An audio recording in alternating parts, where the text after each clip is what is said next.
short, quick, condensed version of the budget presentation. We don't go through the entire presentation that we did at the board meeting.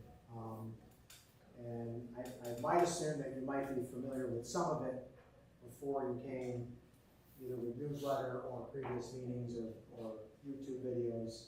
And if not, we can go through and ask questions about specific parts of the budget. Am I the only one here that isn't school related? I wouldn't say school related. Yeah. I mean, Some was it related to paid, school. paid by the school? Not paid by the school. No. Okay. Was formerly paid by the school.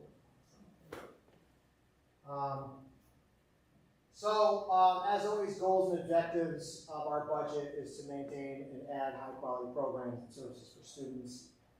We always want to control and reduce costs wherever possible. Our goal has always been to stay within the tax levy limit, which is a calculation provided by New York State. We have done that quite well the last 2 years because we're not increasing taxes again. So we're well within the balance this time. And it's finding balance with the school district needs and what the community values.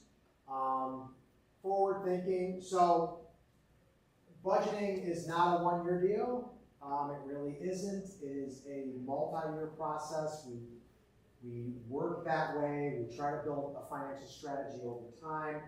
Things are interconnected in a budget. They really are. What we decide today is going to affect tomorrow. That's just how it goes. And we try to do that. Then manage district resources effectively in order to support educational program excellence.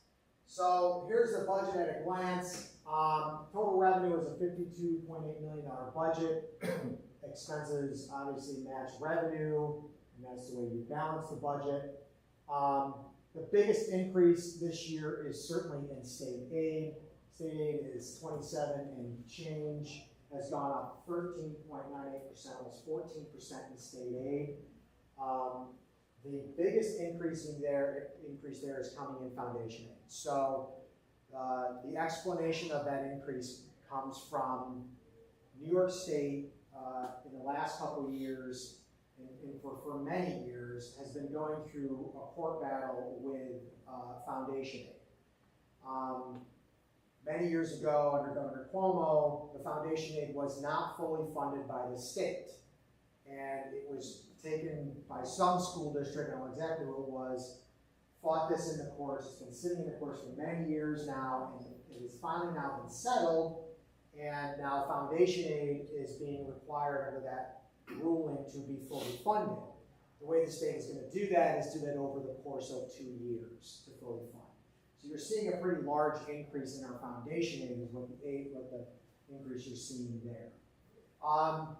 You've also seen some interesting shifts in funding of schools. So in the years past, we were going through the Great Recession, and after that, you saw the shift from the state funding education and shifting it more towards the local taxpayer. Now you're seeing the opposite direction, right? They're now putting the bill much more at the state and the federal level, trying to take it off of the local taxpayer. That's not totally, but it's a shift between what it used to be 10 or 15 years ago, at least what we're seeing right now. And you can see that increase there. What about the federal? I thought the money tree was beefing out very well from the federal government. We're printing a lot of money and giving a lot of money away. I thought the schools were getting a lot too, right? So the schools did get a good portion of money, and there were 3 specific legislations that were passed by Congress during the pandemic. One was the CARES Act, which gave us about $500,000, and we ended up using that in this year's budget, right? The next legislation was CRSA. I forget what that stands for. And then the final one was ARP, the American Rescue Plan. And between all 3 of those, we believe is receiving about $5.1 million over the course of 3 to 4 years. So typically now, what is a little different than the past is the government did learn a little bit with this in terms of how they're going to fund things. In the Great Recession, when they responded with 1-year money And that was the AARA funds. And when you do that to schools and give 1 year money, it ends up creating this huge revenue hole, right? You get all this money 1 year, and the next year you gotta figure out how to make it up. When you allow schools to spread it out over time, you give them time to build a financial strategy to use the money appropriately. And so that you can space out a financial plan over a few years' time. So those are the 3 legislations that provided the money to schools, and that's what the effect it has for the land. So is that showing up in any of this? It does not show up in any of the revenue side. The way the federal government built this is they allowed it to be under the grant side of the budget, much like the IDEA grants, which are for special education, 611 and 619 grants, and UPK grants. Those are grants that are provided to schools outside of the general fund. That's how they like. So where is that money sitting now? It's sitting in Special aid funds. It's just so you can basically. So what we do is we use that money, and there's specific ways we're doing it. Mostly, what we're doing with it is we're using it to fund local sources for capital. So to do a capital project, you have to have a local side of the money because the state only compensates for 85% of the capital that you do in a capital project. So the other 15% is being filled in from that federal money. Does that make sense? Every grant, Jerry. Yeah, so you get reimbursed for 85%? We get reversed on 85%. The feds, local funds, we're using on the 15% side, so I don't have to ask you for more money. Right, but you don't get reimbursed for that. It is actually a reimbursement. Technically, that's how it works, but it's, yes, they basically give you the money to do that. And then we have to work through the office facilities and do all the applications through the federal government, the state government to make it work. So can you use any of that money to, if you get low on the regular budget, can you migrate some of that money? You gotta be careful, and here's why. Let's say I apply a Tom salary, take his entire salary benefits and I put it on that grant, and I lower the budget to do that. Well, Tom doesn't leave once that money goes away. And now I gotta figure out how to pay Tom in 2 years when that money's gone. A bunch of schools did that in the Great Recession with the ARA money, and we paid for it dearly. Because then what happens is 2 years later, you're laying off 50 people. You don't do that. So we're not using that strategy this time. Our strategy is to use the money to foot the bill for the local side and the capital side so that we can then rebuild certain parts of our school district, increase or improve the upkeep of our school district. Rather than apply people and create a hole in the budget side. So you have to borrow, you used to borrow the money, you used to, You borrow a portion. yeah, So if it's like we have a 12.9 million project we're voting on, 10 million of that is borrowed. and I assume that the bonds are stable, because now we're increasing the, the Fed just raised it 0.5 point, and it's gonna keep on going up, so inflation is, it's not gonna affect the bonds. Not enough to where it's going to cause major borrowing cost issues. Let me put it to you this way. We just went out and refinanced bonds from 10 years ago. We refinanced at an effective rate of 0.067. So a 0.5 percentage point isn't going to do much. It's not like, we're at historic lows. Even if the Fed, this is outside, this is an opinion, even if the Fed raises rates 7 times over the next year, we're still going to be at historic lows. Borrowing costs are not what they were in 1970 or 19. It's not even close. So, based on the way state aid works and building aid works, we're adequately compensated at the state aid side and reimburse the money over 15 years to match what the payments are. So therefore, it doesn't cost you more money as a taxpayer or the school district. And they do that to incentivize school districts. It's a little weird, Jerry, like your job my job as a personal person, on a personal side is get out of debt. School districts, it's not the same. It's almost the opposite. They incentivize you to do it so that you keep your school district, the upkeep of your buildings in good conditions. And that's how they do that. Okay?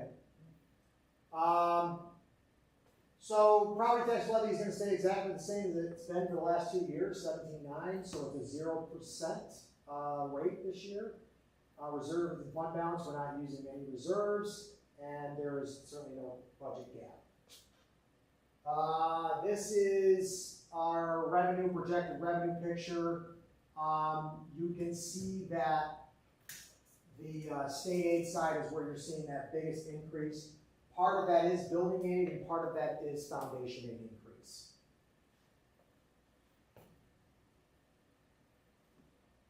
On the budget side, the largest increase you're going to see is on the debt service side. That has to do with the $24.5 million capital project we are just finishing up now.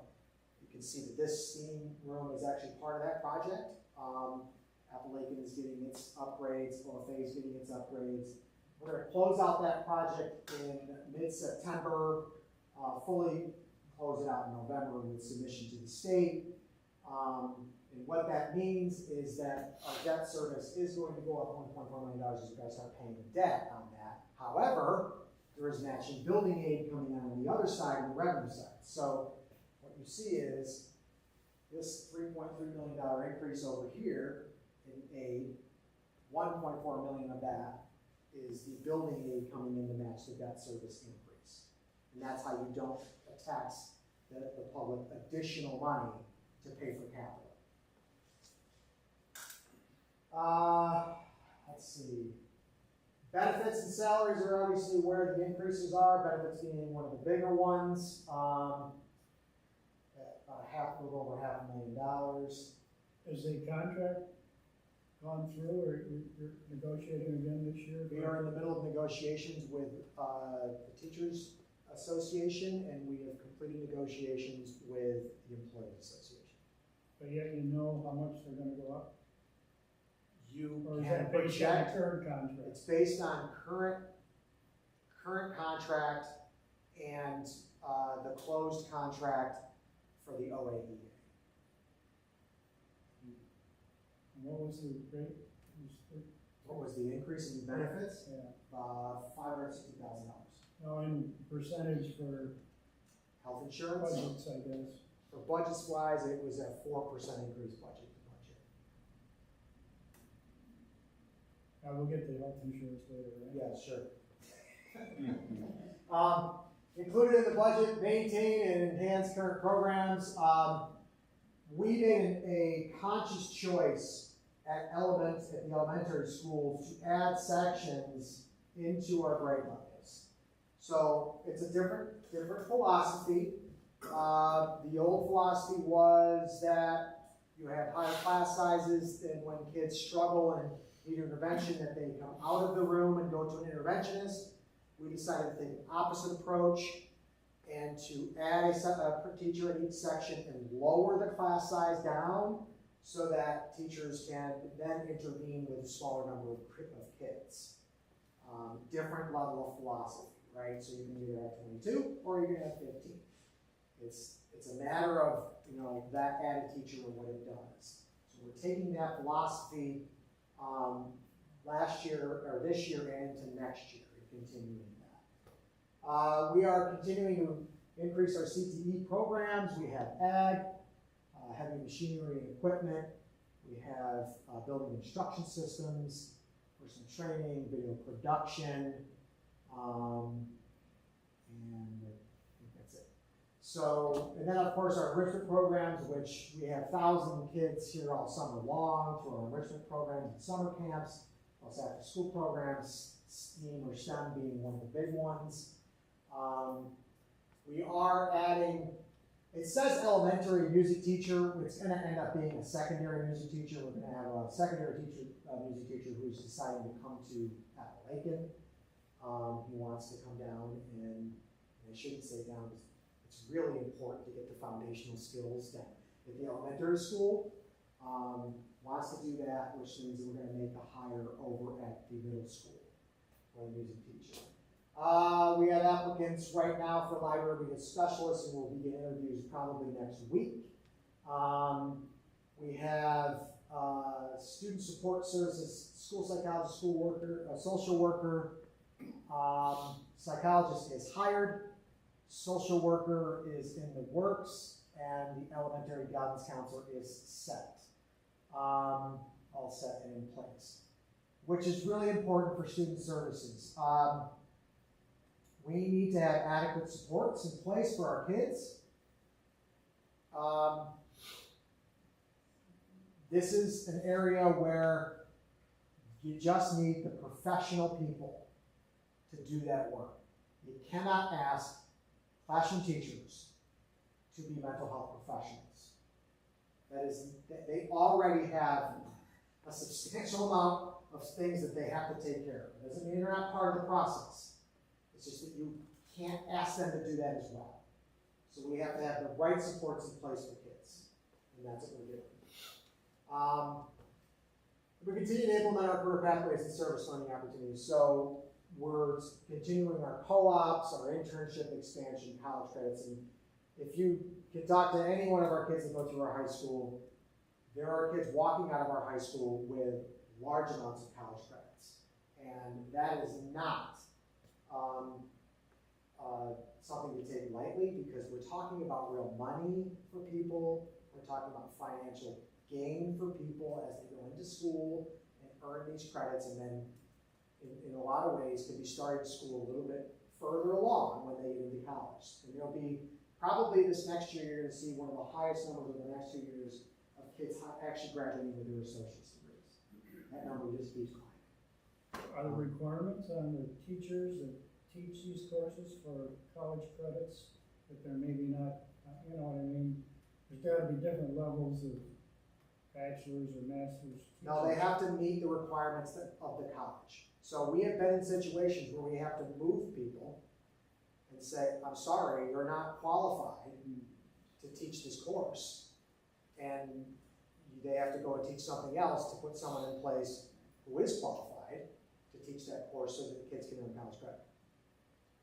That happens.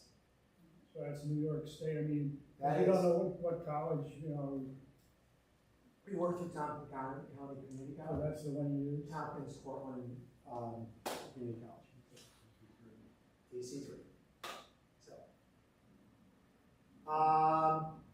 And there is now the implementation of our career center at OFA. We are kicking that off next week as our opening. We had really strong representation from our business community last week at our Key Recruiting Partners program, which is all about getting partners with our local businesses to work inside of our career center to help kids gain employment, learn about careers, understand about the companies and local businesses that exist in our community, so that they can start to think about what they want to do, and hopefully they end up being employed. People are looking for employees.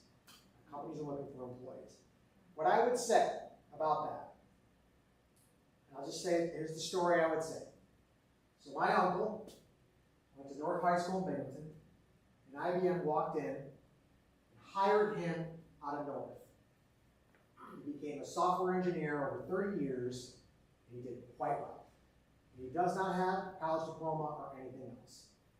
Now, we have thought in some age where you have to go through this pathway to get somewhere. And the reality is that companies are starting to realize, because of their employee needs, that you're going to have to start talking to your high schools. He didn't do an internship? He did not. He was hired. That's amazing. The point is that they did that then. They went away from it. Now they're coming back. It's all coming full circle. So we have to have adequate facilities, staffing, processes, pathways, or thinking or mentality to prepare for that. Because our economy needs it, our kids need it. College is very, very expensive. College debt is outrageous. We all see the ramifications of that. The kids going into this program, they realize that if they do well, that can mean a job. Oh no, every kid's gonna have an opportunity to come through the career center to understand. So think of it this way. Raymond Incorporated is gonna show up and partner with us, right? They're gonna be able to brand and show who they are, help kids understand the jobs that are available and they don't even know they exist. A lot of kids don't know that.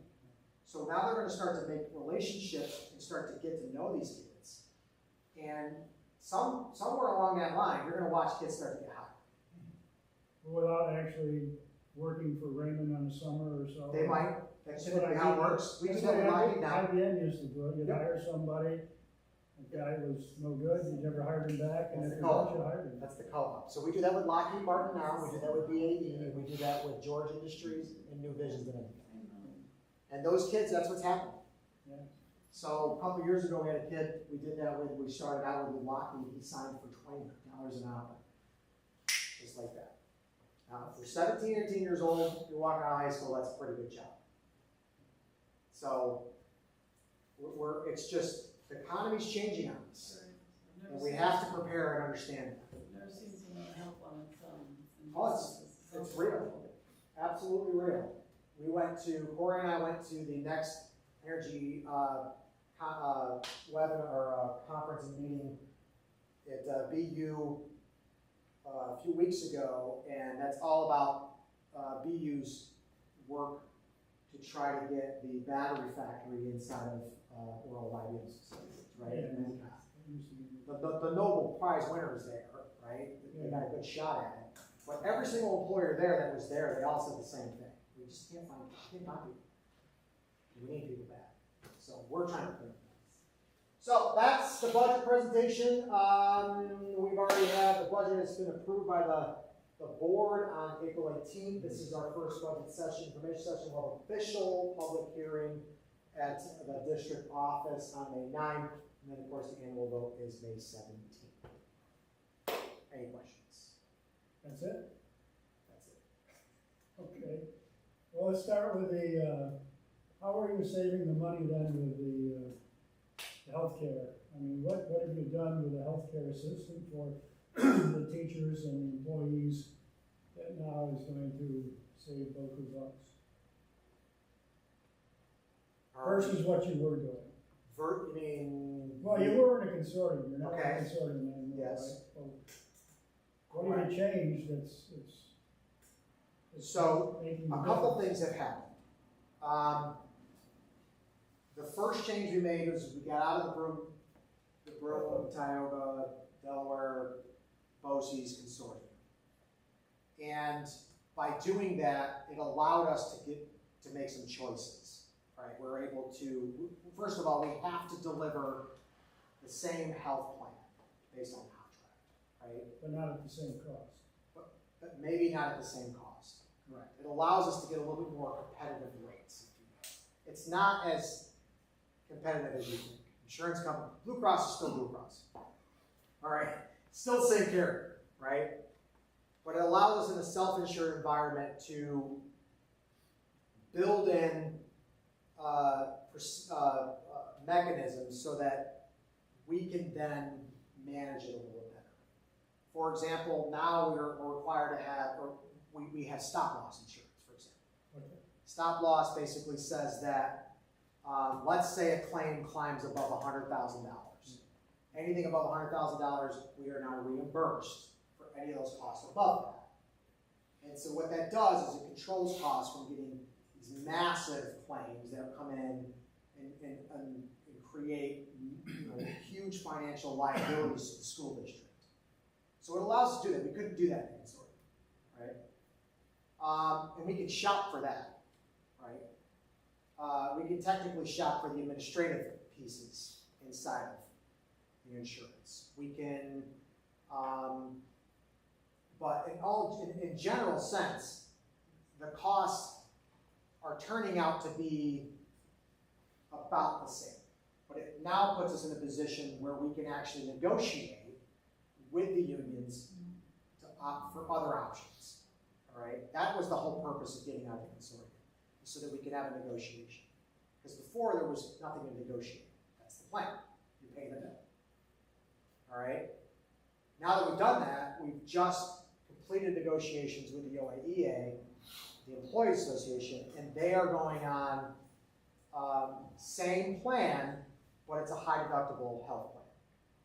So that is an arrangement in which what high deductible plans are designed to do is to allow the employee the opportunity to manage their own health care. And where now the arrangement is that the plan is the plan, no matter what I do with my own behavior, it makes no difference for me. Under the high deductible plan, because it's incentivized through an HSA, a health savings account, now I have stake in the game as an employee. So I go and look at those prescription costs, and if the blood pressure medication over at CVS costs $20, but it costs $15 at Walgreens, I'm going to go to Walgreens. Before, I would never make that choice because I wouldn't much care. Because it never benefited me as So they always have a. Does that make sense? Health savings account? No, they have not. This is the first instance of that. So we've switched that unit, July 1st, we're switching that unit over to that same health plan, paid for and managed differently, allowing the employee with an HSA the option to think about their choices. What about the teachers versus the retirees? The teachers, we're still in negotiation. No, I mean, do you handle them separately? Or what the teachers get, the retirees get? Typically, that's how it works. If I had, talking with Haig before I came over here, I don't talk to him that much, so don't worry. He said something about like if a teacher retired in a 2008 contract, then they abide by that contract? I said, that doesn't sound right. It sounds like it abides by the. Now, the actives, whatever the actives do, the retirees. Even if they We retire. could make choices about that, but typically the way it works is the active employees, what they get, the retirees get. So if you're Between retired, 55 and 65. so if you're retired under a very gracious plan, you don't necessarily live. It doesn't necessarily From follow. 55 to 65, whatever gets negotiated, you're likely to get the same thing. Okay. Once you reach 65, Medicare kicks in, then it's a supplemental plan, it's different. Your supplemental plan is different than, Yes, it is. obviously, but yeah. Yes, it is. Medicare Part B or whatever that is. They don't have any advantage plans? They have the advantage plan. We save money on the advantage plan. We originally did that with the Hartford years ago, and then we just switched to Humana, and that was a much better rate, which saves the employee and us money. So the employees and the teachers and the retirees can sign up for an advantage plan?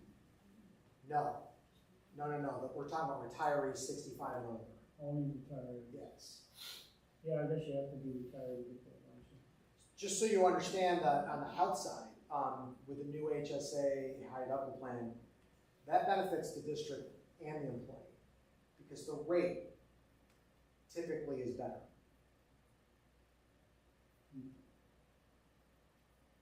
They pay a percentage of their health insurance. Yeah. So do I. 15%? I pay 20, yeah, they pay 15%. I pay 20%. So so whenever a rate goes down, you benefit as an employee when the rate's lower. It's a mutual benefit that we manage our healthcare plan. No one wants to take away healthcare benefits, but the way we manage it is what matters. Other questions? Don't you think I've asked enough? No, Jerry, I hadn't seen you in a while, so, I mean. You know why? Because everything's been going just super, right? Well, that's right, no news is good. Under great guidance here. You look at me. Oh, yeah. Thanks, Jerry. Chief's doesn't let us get away with any money, or he's gonna make sure we pay the bills. My best, Jerry. So, that's the budget, May 17th vote.